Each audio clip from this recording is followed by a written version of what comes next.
This is Scotland, and this is England. In spite of the beliefs of many, these are separate countries and they have a border that runs between them. This is it here. It was established in 1237 by the Treaty of York, and in terms of land, it hasn't really changed much at all this time. I mean, yes, there's been territories ceded and then taken back, and border skirmishes and what have you, but not important right now. The area of interest for our story comes from this little part here. This is a little English county, or state if you're American, I guess, of Northumberland, formerly part of the Viking Anglo-Saxon kingdom Northumbria. As is typical for medieval border zones, the Scotland-England border in this region follows a river.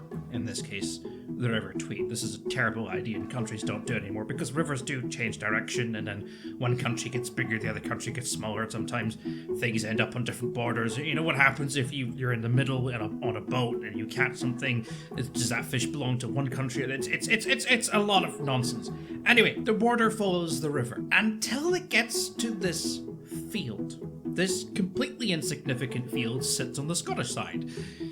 The only part along this entire map where the border diverges. Why? Why this seemingly completely random field called Ba Green? And you may think it has something to do with some weird old medieval tradition, and you'd be right. Scotland won it in a football game. No, not that kind of football. That glorious game where a bunch of overpaid hair products kick a $4,000 sphere up and down a field. No, this is medieval football. Far more terrifying, far more interesting level football. In terms of football, this is ultimate football. This is back street, put your best kicking shoes on and charge kind of football. It's called mob ball. And it was necessary for me to say it in that way, like a pirate. It's mob ball. Arr. Sorry, I don't know.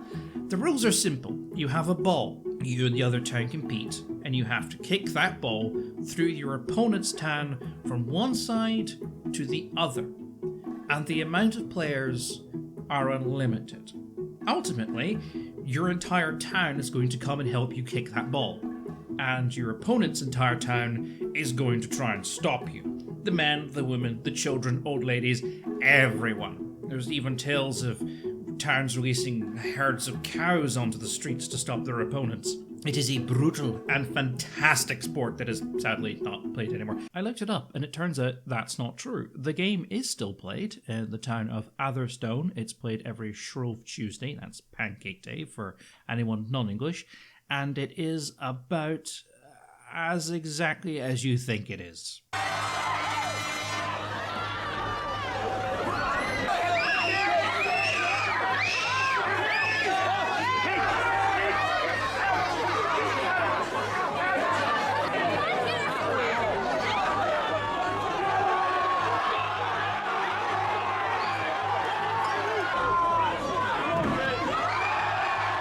So back to this field. Anyway, so the towns of Wark and Coldstream would play this game of mob football every year on New Year's Day, the winner getting to keep the field as a prize.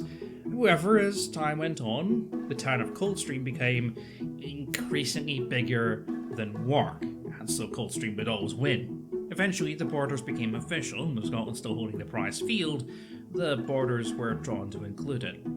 Football, or mob football, was banned in England as the games could go on for several days, and it kept men away from important things, like archery practice, and praying, and giving the king money. So Scotland has retained the field ever since.